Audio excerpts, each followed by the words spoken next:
বৌদি বাড়িতে আছো? হ্যাঁ, কি ব্যাপার? এটা কি দীপক দা? একটু দেখো তো। হ্যাঁ, এরকম হলো কি কিভাবে? আমরা দুজন কাজ করছিলাম একসঙ্গে, হঠাৎ কি হলো, নিচে পড়ে হার্ট অ্যাটাক হয়ে গেছে।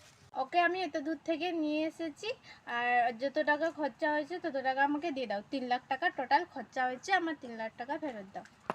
আমার কাছে কানা কড়িও নেই। দীপক দা যে মাসে মাসে এত টাকা পাঠাতো, তুমি কি করলে?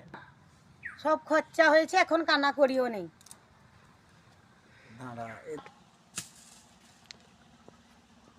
বাবু কি লাগো? তোমার ছেলের রাস, আমি অত দূর থেকে নিয়ে এসেছি, 3 লাখ টাকা খরচা হয়েছে, তুমি কি, তোমার বউ তো দিল না, তুমি কি দেবে? বাবু আমাকে ଟିକେ সময় দাও গো, আমি সময় দিলে আমার কিডনি রক্ত বিক্রি নেবি, তোমাকে টাকা দিবা, আমার টাকার সৎ কাজ করবা আমি। না মা, তোকে করতে হবে নি সৎকার।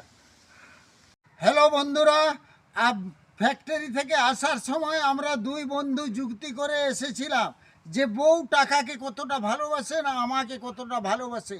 বন্ধুরা, দেখলাম এই পৃথিবীতে মার মতো কেউ ভালোবাসে না, মাই একমাত্র সম্পদ।